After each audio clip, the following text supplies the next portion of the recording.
Hola, ¿qué tal amigos televidentes? Bienvenidos a un nuevo programa de Lo Vital es la Salud, tarea semanal que realizamos desde el ETV con nuestros invitados y un equipo importante de camarógrafos, técnicos que trabajan para generar la imagen y poder llegar a lugares de nuestra región y por supuesto también a través de www.regionnet.com.ar y este mecanismo de la web podemos llegar a partes distantes del mundo. Así que comprometidos con esta tarea de generar palabras, conceptos, información, con la intención de que cada uno vaya adquiriendo mayor conocimiento e ir tomando las decisiones más precisas en torno a la calidad de vida, que siempre es personal y que siempre depende de mi decisión y de mi elección, pero por supuesto que para eso es importante la información y para eso estamos. Hoy para hablar de qué tema.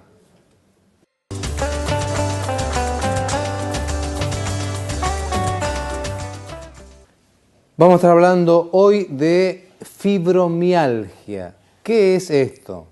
Cuando hablamos de mio, hablamos de músculo, algia, dolor, fibros, las fibras de los músculos van a verse modificadas y alteradas por una serie de hechos y circunstancias de nuestra vida actual que generan una reacción en el sistema nervioso central, que es el cerebro, y a partir de ahí una cantidad de síntomas que nos llevan a pasear por un montón de consultorios porque no sabemos bien de qué se trata y tiene que ver con nuestro estilo de vida, principalmente de aquellas cosas que elegimos a diarios, entre ellos el vivir tensionados y estresados. Fibromialgia, una patología muy pero muy frecuente de nuestra época actual, con un invitado que ya es parte de nuestro equipo.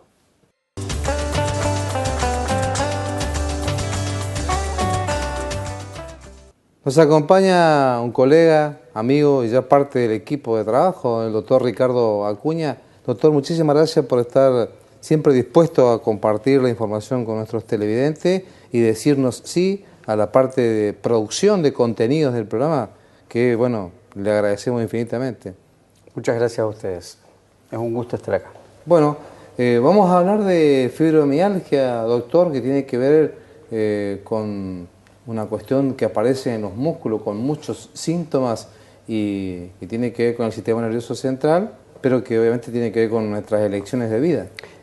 Un poco la fibromialgia, que es una enfermedad relativamente nueva en la sociedad, no está tan relatada en la antigüedad como las cefaleas, por ejemplo, los dolores de cabeza, sí, o las migrañas, que están relatados desde el antiguo Egipto y muchísimos años, muchos milenios hace que el hombre sufre este tipo de cosas. La fibromialgia, para aumentar la confusión general, es una patología compartida por diferentes especialidades. Si bien la que se apropió del tema es la reumatología, sí. que es también los diagnósticos diferenciales, o sea, las patologías con las que se pueden confundir son patologías, algunas de ellas relacionadas con la reumatología, una ciencia relativamente nueva en nuestro quehacer cotidiano. Compartimos esto, digo, con los reumatólogos, con los médicos clínicos, que muchas veces atienden estas patologías en forma particular. También es parte de los psiquiatras, porque muchos de ellos van a parar a una sesión de psiquiatría, a los psicólogos. En algunos casos hay chicos jóvenes que comienzan con este tipo de cosas y entonces es asistido por los pediatras, los reumatólogos, como dije, y eventualmente la neurología, que es una ciencia que tiene que ver un poco más con la causa que con los efectos. Exactamente. La fibromialgia no es otra cosa que un dolor en diferentes lugares del cuerpo que se prolonga por determinada cantidad de meses. Le ponemos como límite más o menos 3 meses. Sí. Aparecen dolores en diferentes lugares y en el tiempo persisten a pesar de todo lo que hacemos. Ahí estaríamos en condiciones de valorar como diagnóstico la fibromialgia. Sí. Así que desde el punto de vista sintomático es simple, es dolor.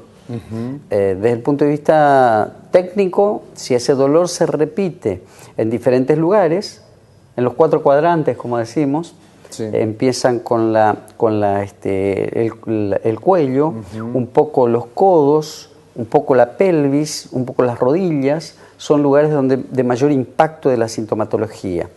Y entonces vamos a la consulta médica, y una de las cosas que ocurre es que es difícil de resolver si no tenemos un abordaje correcto de la causa, ¿no? Exactamente. Y es ahí donde la neurología aporta algunos datos porque se relaciona mucho con el sistema de sensibilidad al dolor. Sí, porque en estos lugares que estamos viendo ahí, doctor, pueden ser varias razones por las cuales duela en estos sectores, vinculado a otras patologías, pero aquí está justamente el poder hacer la diferencia de dónde aparece este síntoma. Este síntoma. Y además, la cantidad de puntos de dolor que van entre 8, 9 y 18 puntos, sí. Además de eso, hay sintomatología agregada que acompaña al cuadro. Por ejemplo, la depresión, por ejemplo, la fatiga crónica, que la fatiga crónica es una entidad por sí misma, pero sí. que en estos casos está asociado. En algunos casos con trastornos gastrointestinales y una serie de síntomas que después el médico tiene que tratar de nuclearlos, darle sí. una forma para que la fibromialgia sea un diagnóstico posible.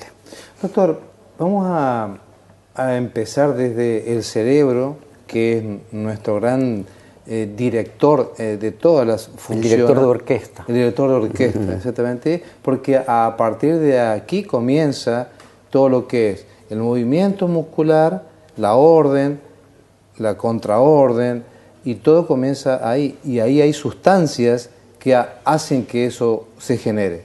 Exactamente. Vamos a tratar de hacerlo lo más simple posible, pero hay cuestiones que son genéticas, por ejemplo, hay cuestiones que son bioquímicas, hay cuestiones que son inmunológicas, y todas están relacionadas con el mismo resultado. Desde el punto de vista cerebral, se liberan una serie de sustancias y encontraron que, por ejemplo, la dopamina, que es una sustancia relacionada con el estado de placer, con el estado de atención, etc., están disminuidas en sangre. Hay otro neurotransmisor que es la serotonina. Y la serotonina cumple una función fundamental en el estado de bienestar. Sí. Entonces, tanto la serotonina como algunas sustancias que están relacionadas con la serotonina están disminuidas en la sangre. Estas sustancias, doctor, hace que se produzca la orden al músculo o a otros órganos también, y eso tiene que ver con un elemento que se llama sinapsis, que vamos a mostrarlo aquí, que es la unión de una parte del sistema nervioso con la otra, con la parte muscular. Exactamente. Al final, los neurotransmisores que van a parar a los músculos estarían alterados de alguna forma, pero no está muy bien cuantificado. Sí. Lo que está así es identificado el factor, sí. porque se repite en los casos de fibromialgia esta disminución de la serotonina sí. o la disminución de la dopamina. Se encuentra que la serotonina está disminuida en las plaquetas, que son unas celulitas de la sangre, pero también está disminuida en el líquido cefalorraquídeo. Bien. A través de la identificación de precursores, como sí. puede ser el triptófano, el 5-hidroxiindolacético, que son, metabolitos de la serotonina. Claro, que van a... Y se encuentra con que en el líquido cefalorraquídeo esto está disminuido en su cantidad. Asociado a esto, para que no sea tan simple, están los ejes inmunológicos que también participan de esto. Bien. Hay un eje que está en el hipotálamo, la hipófisis y luego las glándulas adrenales, que son las que rigen el funcionamiento del cortisol. de lo que nosotros conocemos en lo común como el corticoide. Exactamente. Pero el cortisol empieza con un precursor hipotalámico que está por encima de la hipófisis. En la hipófisis, que es una glándula que está en una sillita que se llama la silla turca en el centro de la cabeza, y luego las glándulas adrenales que están por encima de los riñones. Esto rige la secreción del cortisol y eventualmente tiene que ver también con el estrés y con la tensión. Entonces, la tensión crónica, el estado de la alerta crónico puede consumir este neurotransmisor o estas sustancias y producir o condicionar parte del cuadro doloroso. Para que no esté solo esto, aparece otro eje que se llama el locus ceruleus, locus ceruleus. Otra parte del cerebro. Otra parte del cerebro que está en los núcleos subtalámicos, se llama la parte profunda y posterior del cerebro. Sí. Y de ahí hay un eje que va al hipotálamo y también condiciona la secreción de una hormona que se llama hormona del crecimiento. Sí. Y la hormona del crecimiento aparentemente también está alterada en estos casos. La hormona del crecimiento tiene un estimulante que está en el hipotálamo y produce y excita a la hipófisis para que produzca la hormona, y un inhibidor que es para cuando se produce mucho lo bloquea, que se llama somatostatina. Y lo que vimos es que en los pacientes que tienen este tipo de patologías aumenta la somatostatina. Quiere decir, inhibe la formación de hormona del crecimiento. Y la hormona del crecimiento y la somatostatina tienen un ciclo en el día que está relacionado con los mismos ciclos de la vigilia del sueño.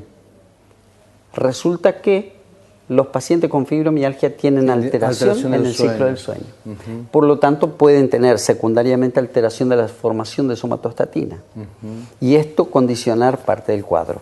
Y esta hormona del crecimiento no es que funciona solamente desde ser niño hasta terminar la pubertad a los 18 o 20 años, sino que sigue en la vida, continúa. Continúa en la vida no solamente para generar el crecimiento de los órganos tejidos, sino también para la recuperación de los tejidos. Así que actúa, por ejemplo, para la recuperación de lesiones musculares, de las lesiones continuas que tenemos por ejercicio, por actividad física o lo que sea. El colágeno es una de las cosas que ayuda a la recuperación de los tejidos, está condicionada en parte por esta hormona. Y como consecuencia de eso aparecen lesiones musculares. Entonces, las lesiones musculares pueden terminar siendo dolorosas. Y esto es lo que de alguna forma configura parte de este cuadro. Y además se pueden confundir también con dolores articulares. Exactamente. Uno de los diagnósticos diferenciales es la fiebre reumática. Claro. Que lógicamente con un especialista sabe hacer la diferencia rápidamente. Una de las características que tiene la fibromialgia es que no hay un dato de laboratorio o alguna cosa que nos permita decir, bueno, mira, hice una radiografía y acá está la fibromialgia. Exactamente. O hice un análisis y aquí está. Lo que hay son elementos que pueden aparecer simultáneamente o acompañando el cuadro y que nos pueden hacer presumir que se trata de una fibromialgia. Entonces, en cambio la fiebre reumática tiene un laboratorio muy particular. Entonces, con análisis podemos hacer perfectamente y rápidamente la diferencia. Y esto de la fibromialgia, doctor, viene en crecimiento por un estilo de vida que, según lo citó usted, esta hormona que funciona en la glándula que está montada sobre el riñón, las glándulas suprarrenales, exactamente. Esto, ahí ya podemos ir deduciendo algunas cositas. Si esta glándula está alterada y esa glándula actúa sobre el sistema simpático, esto quiere decir que el estrés puede ser uno de los factores actuales que está haciendo que esto se manifieste. Exactamente, porque el locus ceruleus que decíamos, tiene un eje con la norepinefrina, que es una hormona o una sustancia, un neurotransmisor que está preparada para la respuesta a la alerta. Sí. Supongamos, vamos caminando, aparece un animal, un perro o algo y nos sale a correr. En ese momento liberamos adrenalina, noradrenalina, que nos permite, en estados de tensión, de alerta, defendernos, para responder y para defendernos. Esa sustancia está en este ciclo de la fibromialgia alterada. Y otras cosas que pasan es que los neurotransmisores disminuyen de alguna forma estas sustancias, disminuyen la sensibilidad normal o el control normal de la sensibilidad al dolor. Por lo tanto, el sistema, por un compromiso de la parte posterior de la médula espinal, hace que el estímulo dure más tiempo y que sea más sensible. Aparece lo que se llama la hiperalgesia. Perfecto. Y la persistencia. Mayor sensibilidad al dolor. Y la persistencia del dolor. Entonces tenemos un dolor difícil de contener y aumentado de intensidad sin una razón aparente. Doctor, acá con esta imagen quiero que compartamos con nuestros televidentes cómo sale del sistema nervioso, del cerebro, cómo salen todas esas líneas amarillas, son los nervios. Los nervios. Salen, pero tienen un conducto, un canal, que es el canal dentro de las raquídeo, vértebras, ¿no? Que es el canal raquídeo. Y de ahí de las vértebras van saliendo justamente esas terminales nerviosas, que son esas ramitas amarillas que van saliendo por ahí, esas ramitas amarillas, que van justamente a terminar en un músculo. En una unión entre el músculo y el sistema nervioso, que se llama placa neuromuscular. Ahí está, y entonces está representada en forma completa. Exacto. Y también, acá en este caso, fundamentalmente en la fibromialgia, tendríamos que revisar las vías de aferencia, o sea, las que salen de los tejidos y se van a la médula, que estas son las que están alteradas. Entonces, estímulos de diferente intensidad y modo pueden producir dolor. Por ejemplo, la presión, que la presión no genera dolor en personas normales, salvo que la presión sea muy intensa, se transforma en un estímulo doloroso. El mismo tacto. Entonces, las sensaciones están de alguna manera modificadas, intensificadas, y sensores con diferente objetivo terminan siendo dolorosas. Y aquí, doctor, tenemos representar en el medio esa unidad funcional que es la neurona, que en forma esquemática es de dónde parte y cómo llega el estímulo nervioso. Exactamente, exactamente. Y los neurotransmisores son trabajadores silenciosos, porque muy pocas veces le damos importancia a ellos, salvo que estén fallados. Si no, es normal que eso funcione así. Y las placas o las funciones del sistema nervioso están condicionadas por los neurotransmisores. Y también por el sistema neuroinmunológico, que antes no le dábamos tanta importancia. Pensamos que la inmunología estaba relacionada con los resfriados y con las infecciones. Pero hoy nos damos cuenta que es un todo complejo que actúa para mantener ese estado de equilibrio dinámico que es nuestra vida cotidiana sin dolor. Y esta conexión que existe entre neurona y neurona, que se da a través de este elemento llamado sinapsis, es justamente una unión que se da. Vamos a suponer que esta sea una parte del nervio y esta sea la otra parte del nervio. Se da en un espacio que no se toca entre sí. Y ahí donde aparecen las sustancias que usted citó a hacer ese juego para que se unan. Se vinculan a través de esa sustancia química. Hay un espacio y esa sustancia química hace que parta de un lugar y que llegue al otro. Y viceversa. Y del otro lado tampoco se transmite la sustancia, sino que la sustancia despolariza o cambia la polaridad, cambia la electricidad, la carga eléctrica de la otra parte, y ahí se produce la continuidad del mensaje.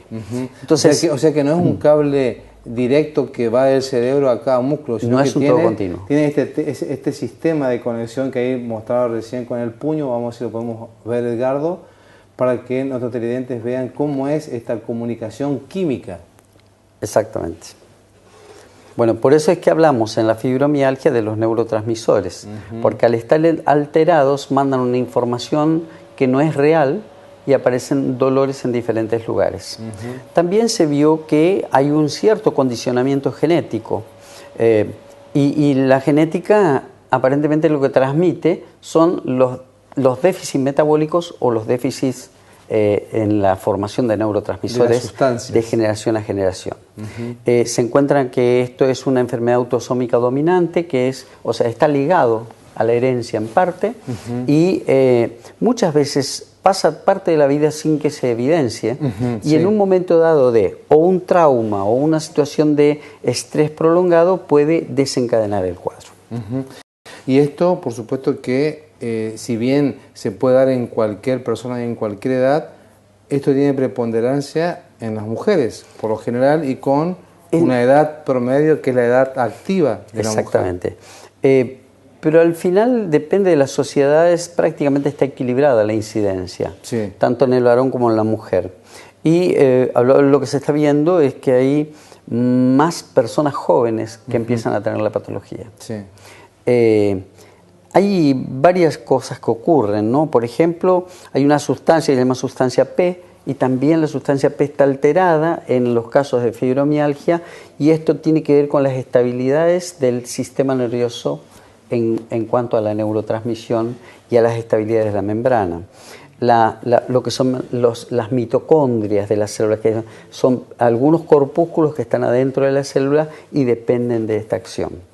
Lo que en general buscamos es encontrar la relación entre el estrés crónico, el manejo de las situaciones de tensión que pueda pasar la persona y la aparición de esta enfermedad, que es bastante frecuente que coincidan. En algún otro momento, no vinculado a esto de la fibromialgia, hemos relacionado al estrés crónico con la elevación transitoria del cortisol, y el cortisol a su vez con el efecto que produce sobre el sistema nervioso de proliferación glial, o sea, de aumento de la cantidad de conexiones en la región temporal profunda, en el sistema límbico de las personas, y eso actúa aumentando la ansiedad, el pánico y una serie de otras funciones que normalmente están mejor controladas. Y por el otro lado, disminuyen las asociaciones de neuronas en la región prefrontal, que es la región anterior de la cabeza. Como colocándonos la mano en la frente, identificamos la región prefrontal. Y la disminución de la función hace que las personas entren en un estado de falta de programación, que no pueda planificar su vida y tenga una tendencia a referirse solamente a las cosas cotidianas. Ambas cuestiones son liberadas o estimuladas por el cortisol crónico. Y entonces, ¿cómo nos vamos a encontrar? Con una persona irritable, nerviosa, con difícil manejo del estado de ansiedad, del manejo de la crisis, y con una dificultad para la programación. Esto, manejando el cortisol, evidentemente podría mejorar la calidad de vida de la persona.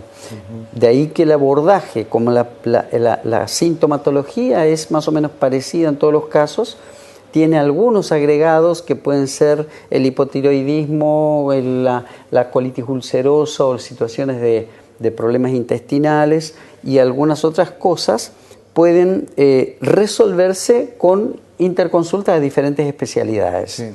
Pero en la práctica, si manejamos el estrés, la tensión, podríamos ayudar a regular el dolor.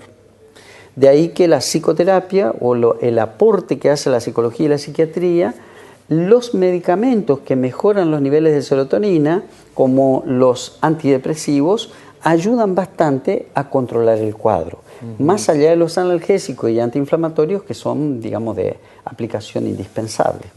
Pero este es un poco el cuadro de situación, y tendríamos que hacer un abordaje multivectorial para encontrar soluciones de fondo. ¿Se puede plantear que también en esto hay causas inmunológicas, autoinmunitarias, como por ejemplo que son la artritis y otras, esclerodermia, que están por ahí relacionadas con el nombre, pero que no son lo mismo, y podría tener una causa de tipo autoinmunitaria, inmunología propia del... Sí, más que autoinmune se considera que tiene una cierta tendencia autosómica dominante, o sea, tiene una alteración del gen. También en los músculos se encontró que hay una fractura del ADN, que es la unidad fundamental para producir la multiplicación celular. Y al haber una fragmentación del ADN hay una dificultad para la reparación celular también. Sí. Y esto estaría o no condicionado por una cuestión genética. Y todos son, por eso digo, es un cuadro bastante complejo y todavía no suficientemente bien aclarado, que lo abordamos entre todos y lo resolvemos casi nadie. Pero es lo que tenemos hoy. Sí, yo decía al principio que por ahí son situaciones donde la persona manifiesta dolores permanentes en los lugares que después de la pausa usted nos va a explicar detalladamente los síntomas, pero va consultando a distintos médicos porque no se encuentra quien dé respuesta justamente, porque una cosa es lo que manifiesta el paciente y otra cosa es lo que ve el médico. Exacto. En general el paciente que tiene dolor quiere no tenerlo. Sí. Más allá de la causa, quiere no tener dolor, quiere poder vivir en paz. Esto significa que le deje dormir, que le deje trabajar, que le deje estar con su familia, que le deje levantar a sus hijos, etcétera, etcétera. Sí. Lo que hace esto es alterarte la rutina cotidiana. Y a partir de ahí la sensibilidad y la falta de respuesta a veces rápida a la patología y esta cosa de la ambigüedad que lleva al diagnóstico y al tratamiento lleva a los pacientes a potenciar la depresión o a generar estados de neurosis que pueden hacer confundir la patología. Porque decimos, esto es un neurótico, no responde al tratamiento. Sí, sí, sí. Y no siempre es así, ¿no? Doctor, después de la pausa nos va a contar bien cuáles son los síntomas que van a aparecer, porque son muchos los síntomas que van a ir apareciendo junto con el dolor de los músculos y, por supuesto, en una situación de vida que tenemos hoy por hoy, que se va incrementando, y estoy leyendo que está en el orden del 4% en nuestra población y que va en franco crecimiento, o sea que eso deberíamos prestarle atención porque es por nuestro estilo de vida y si esto está en crecimiento sí, puede que tengamos más población con este problema. Sí, la población estimada en países desarrollados que hacen mejor cuantificación estadística que nosotros está en alrededor del 2.5-3%. Pero sí, es una patología frecuente y yo creo que tiene que ver con la modernidad y con el estado de tensión que genera el trabajo. Muy bien, después de la pausa le preguntamos al doctor Ricardo Acuña, neurocirujano que nos acompaña hoy, bien cuáles son los síntomas, porque vamos a tener que estar atentos porque van a confundirse con otras situaciones de nuestro cuerpo que se presentan y se expresan. Nos va a contar con detalle cómo se pueden presentar los síntomas y por supuesto nosotros, cada uno de nosotros, atentos a qué es lo que nos está pasando con nuestro cuerpo. Después de la pausa. Doctor Vital Braida, médico de familia, médico generalista, medicina integral, tratamiento inmunomodulador, abordaje holístico, trabajo interdisciplinario. Atiende en Centro de Alergia y Especialidades Médicas, 9 de julio 1465, teléfono 428-061, Reconquista. Estamos con el doctor Ricardo Acuña, médico neurocirujano, trabaja en el Hospital Central de Reconquista y también en el consultorio, doctor, que está en Alvear y San Lorenzo. Esquina San Lorenzo, exactamente. Ahí va a salir en pantalla el teléfono del doctor para quienes nos están preguntando el lugar de atención. Y quisiera, doctor, con esta imagen que nos va a poner Edgardo al aire, compartir un poquito otra cuestión importante que pasa con nuestros músculos, que nuestros músculos para que trabajen siempre tienen que hacer palanca en el hueso y esa palanca que hace en el hueso lo hace unido a una partecita del músculo que se llama tendón y ese tendón juega acá también un rol importante porque a veces estos dolores pueden ser parecidos a las tendinitis. Exactamente, es un diagnóstico diferencial, ¿no? La suma de puntos de dolor es una característica y la persistencia en el tiempo es otra. Serían los dos reparos más importantes y por ahí la asociación con otras patologías que puedan ser vinculados a lo reumatológico o que por ahí tengan que ver con los trastornos nerviosos del sistema digestivo como las colitis ulcerosas y en el caso de los músculos de ahí que los puntos de dolor estén relacionados con puntos de inserción del músculo. el tendón al hueso. Ahí vamos a mostrar otro ratito, déjeme, que le voy a mostrar esta partecita del músculo que es el tendón, que es el que le da la unión al hueso y que es una parte pero muy dura que le da realmente una fuerza impresionante. Es fundamental para la movilidad de los segmentos del cuerpo. Del cuerpo, exactamente. Y que a veces esta parte del músculo, que es la terminal, que es el tendón, también se ve afectada, pero por otras patologías que tienen por que ver ejemplo, con una de las cosas que suele ocurrir que se asocia con esta patología es el síndrome del túnel carpiano. El síndrome del túnel carpiano tiene que ver con una especie de dificultad que tienen los tendones que van a la mano para la movilización en ese carril que es una especie de como si fuera el techo de un subterráneo, para que por ahí se desplacen los tendones de la mano con un líquido sinovial que le permite la movilidad sin dolor. Cuando se altera esta relación, la movilidad se transforma en dolorosa y a veces la persona dice hasta se me queda como trabada la mano, ¿no? Bueno, es una patología que a veces se asocia. Doctor, vamos a contar a nuestro televidente cuáles son los síntomas que pueden ser todos parte de la fibromialgia o a veces son asociados, concomitantes con otras patologías que también es lo que hay que tener en cuenta en estos casos. Pero para que nuestros televidentes estén atentos a que cuando se presentan estos síntomas, por lo menos generar el interrogante para hacer la consulta oportuna. Exactamente.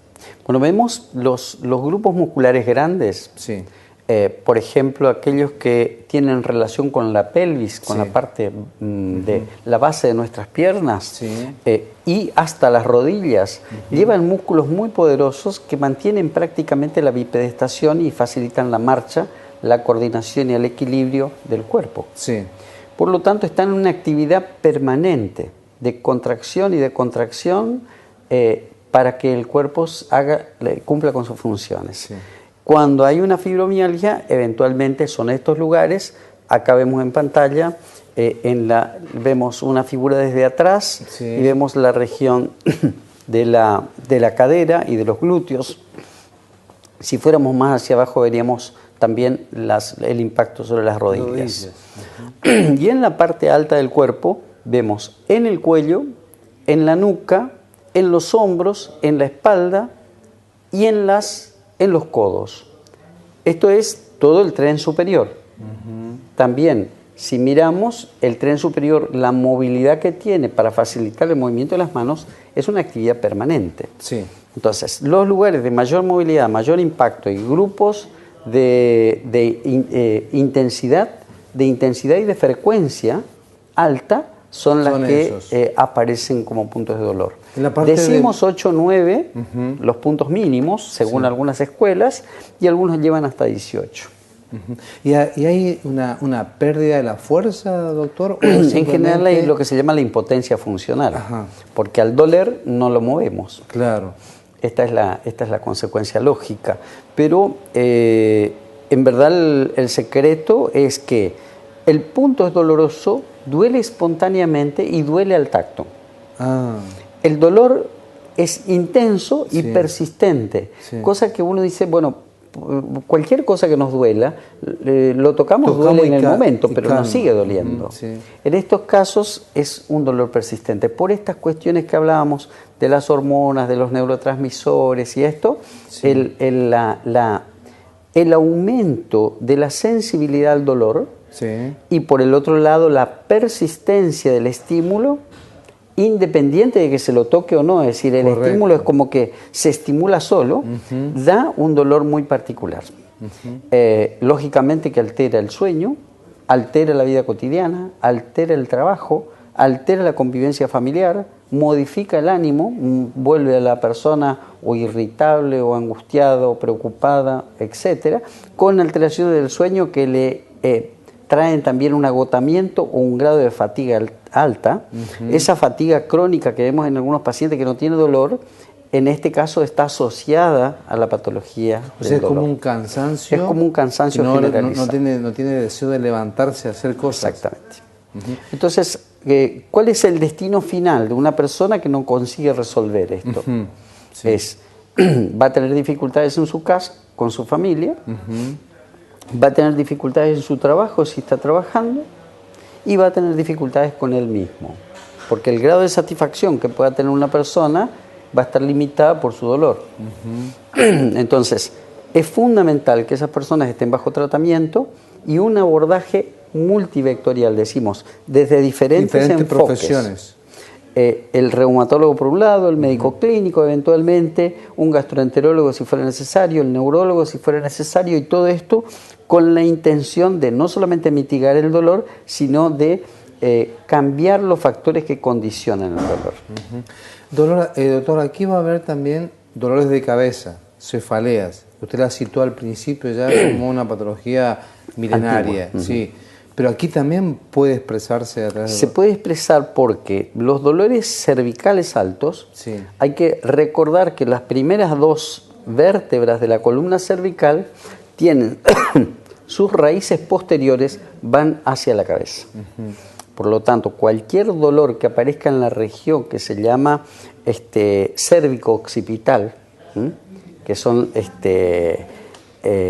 digamos, puntos claves de salida de nervios de la cabeza y puntos claves de sostenimiento de la cabeza por sobre el cuerpo. Entonces, mantener el equilibrio todo el tiempo de la cabeza y el cuello obligan a una contracción voluntaria e involuntaria permanente. El dolor va a aparecer, si está comprometida la zona de las primeras raíces, va a aparecer como un dolor de cabeza. Vale aclarar, doctor, que a veces el cansancio físico y la falta de deseos de levantarme o moverme también tiene que ver con otros estados físicos que no son siempre fibromialgia. Exactamente. Ya decía hoy que la fibromialgia no solamente se asocia con ese tipo de dolor, sino con dolores variados en diferentes puntos del cuerpo. Pero uno de los diagnósticos diferenciales es la patología propia del sistema nervioso versus una patología periférica. Hay patología también de la columna cervical, por ejemplo, las artrosis, las compresiones radiculares, las discopatías, una serie de enfermedades que generan dolor por sí mismo. Sí. En estos casos, el dolor está asociado a lugares de inserción muscular, como decíamos, de músculos fuertes que tienen funciones permanentes para mantener la bipedestación en la marcha. Vamos a preguntarle al doctor Acuña, después de la pausa, el abordaje que ella citó, que es interprofesional, pero vamos a preguntarle con qué podemos tratar esto y cuáles van a ser nuestras conductas personales, primero para evitarla y después para que desde nuestra conducta misma podamos ir corrigiendo este tipo de situaciones que se presentan en nuestra salud, generada por supuesto por nuestro estado tensional en principio. Después de la pausa.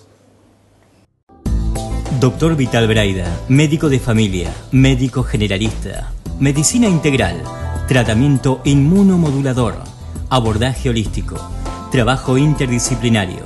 Atiende en Centro de Alergia y Especialidades Médicas, 9 de julio 1465, teléfono 428-061, Reconquista. Estamos con el doctor Ricardo Acuña, médico neurocirujano. Estamos hablando de fibromialgia, una patología cada vez más frecuente que hace doler los músculos generalmente de todo el cuerpo, genera un estado de fatiga, me genera insomnio, no puedo descansar anoche porque me duelen los músculos, me pongo nervioso, me pongo tenso y voy generando con ese mismo reaccionar que la enfermedad se incremente o se sostenga en el tiempo. Eso se llama fibromialgia. Doctor, quiero mandarles lo que nos dicen nuestros televidentes. Walter Fernández y toda su familia saluda y agradece al doctor Acuña. Corina Pérez nos hace una pregunta Así que le agradecemos, ya lo vamos a estar contestando, Corina, con el doctor ahora mismo, a la brevedad. Y los que están preguntando por los consultorios del doctor, ahí tenemos rotulado Alvear 1303, el teléfono es el 3482-236648 para que allí hagan las averiguaciones pertinentes a todo lo que tiene que ver con la atención del doctor Acuña. Vamos a hacer una invitación a esta institución a la cual formó parte dentro de su estructura, que es el SANCO Avellaneda. Esta institución se llama Servicio de Asistencia Médica a la Comunidad, es quien gestiona y administra los recursos para el funcionamiento de este dispensario, que es una atención pública, y bueno, están organizando una cena beneficio para el día 3 de septiembre, que es el próximo sábado, una cena para beneficio, así que todos quienes quieran colaborar con esta institución pueden acercarse al SANCO, que está en la calle 16 en Avellaneda, al 340, ahí tiene un numerito de teléfono, y por supuesto que sería gratísimo que nos acompañen para que esta institución pueda tener mayores recursos y nosotros, los que estamos trabajando en ella, podamos ejercer nuestro rol con mayor eficiencia. Ahí está la invitación, entonces, para todos los vecinos de Avellaneda, Reconquista, la región. Gracias, Guido. Doctor, dirigimos a nuestros televidentes que queríamos estar hablando en esta parte del programa. ¿Cómo se hace el abordaje? ¿Tiene tratamiento? ¿Cómo lo resolvemos? ¿Los casos son todos iguales? ¿Tiene mucho que ver con la persona? ¿Tiene que ver con el paciente? Tiene que ver con la historia natural de las personas, tiene que ver con la familia, pues decíamos que tiene una porción de toda de la población que padece esto, tiene una transmisión herencial, tiene que ver con el temperamento, el carácter y la personalidad de los individuos, por lo tanto, todo lo que se pueda corregir a través de la psicoterapia, a través del apoyo psicológico y todo lo demás, puede ayudar a la recuperación y eventualmente a la superación del cuadro. Sí. Sabemos que es una patología de difícil tratamiento y en ocasiones se vuelve crónica y difícil de decir que estamos curados. Lo que sí puede ocurrir es que se alivien los síntomas. Pero los síntomas los podemos aliviar si hacemos este abordaje multivectorial, como decía, desde diferentes lugares. Uno de ellos es la suplementación nutricional, la alimentación correcta y sana, ayuda a que el paciente se sienta mejor. El aporte de algunas sustancias que pueden ayudar a la formación del colágeno. Algunas cuestiones vinculadas a la actividad física, que la actividad física va a ayudar también a que el paciente tenga una mayor liberación de los neurotransmisores, aquellos que se relacionan con las endorfinas, que son de por sí analgésicas. Y después el tratamiento específico médico que tiene o de drogas o de medicamentos, que se centran en los antidepresivos, que el médico psiquiatra, el clínico o el neurólogo sabrán orientar al paciente en ese sentido, y en algunos casos se utilizan algunos derivados benzodiazepínicos, se llaman, que ayudan a que el músculo esté un poco más relajado. La rehabilitación con kinesiología en algunos casos ayuda. También se utilizan terapias alternativas, como todas las patologías que son de difícil resolución, las terapias alternativas se utilizan para buscar algún grado de compensación del cuadro. Por ejemplo, la acupuntura, que es una de las cosas que se utiliza bastante.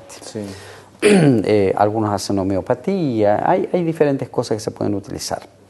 De todos estos recursos, yo creo que depende de cuál es la presentación del cuadro que tenga el paciente, cómo debutó, en función de qué. Si debuta, por ejemplo, por una pérdida familiar, depende de cómo elabore la situación para que él pueda también regresar en parte de la situación del trauma y eventualmente mejorar la sintomatología. Si en ocasiones esto se presenta después de un estrés crónico agudo o después de un trauma, por ejemplo, un accidente de tránsito. Hasta ahí no teníamos dolor, a partir de ahí tenemos dolor. Así que atender un poco estos condicionantes ayudan a tener mejor pronóstico. Y no dejemos de lado los analgésicos antiinflamatorios que se utilizan para calmar la sintomatología. No tienen a veces acción sobre el fondo de la cuestión, pero sí le permiten tener un mayor bienestar y una mejor vida cotidiana a los pacientes. ¿Se puede hablar de complicaciones, doctora, en esta situación? Y las complicaciones a veces están ligadas al tratamiento o a veces ligadas a la conducta asociada a las patologías que va junto, por ejemplo la depresión. También en estos tiempos donde la tensión y el estrés están a la orden del día, debiéramos encontrar espacios para un poco de entretenimiento, un poco de esparcimiento y eventualmente evitar las situaciones de alta conflictividad en los lugares en los que participamos. Sí, sobre todo los laborales. Los laborales fundamentalmente, pero también a veces pasa en el mismo domicilio. Si buscamos la resolución a través del conflicto, lo más probable es que después eso sea un lugar hostil o de difícil convivencia. Entonces, yo creo que mirarse, reflejarse en lo que le está pasando al paciente, más asociar esto a la consulta oportuna con el médico, puede ser un médico clínico o alguno que le oriente en las diferentes especialidades, yo creo que va a servir. Eso podría ser una estrategia inclusive de prevención, doctor. Exactamente. Cuando tenemos familiares que padecen la enfermedad. Porque esto, como tiene una cierta tendencia hereditaria, va a reflejarse en algunos integrantes de la familia. ¿Y otra estrategia de prevención, qué podemos decir? Yo creo que mejorando estas condiciones básicas que no son simples de resolver, porque si tengo un carácter fuerte y tengo un temperamento y una personalidad tipo A, lo más probable es que me cueste un Perú cambiar mi vida. Pero todo vale la pena cuando uno se da cuenta que a cambio puede tener una mejor funcionalidad y puede vivir una vida en sociedad correcta. Así que tárdese lo que tarde, vale la pena intentar. Doctor, muchísimas gracias por su tiempo, por su dedicación y por su explicación, que siempre es completísima, así que infinitamente agradecido de que nos acompañe con estas temáticas que no son fáciles de abordar, porque no hay muchos especialistas tampoco. Si bien usted dice que es una actividad multidisciplinaria, por ahí no es fácil encontrar quien hable de estos temas, así que muchísimas gracias. Muchas gracias a ustedes. Gracias. Estuvimos con el doctor Ricardo Acuña, neurocirujano, hoy hablando de fibromialgia. Recuerden que los domingos a las 14 horas por LTV se repite el programa. Cuéntele a su amiga, a su vecina, a su amigo también, por supuesto, de que estuvo Ricardo Acuña compartiendo con nosotros esta situación que hoy por hoy se da con mayor frecuencia en nuestra sociedad. Nosotros nos reencontramos la próxima semana para hacer un nuevo programa de Lo Vital es la Salud.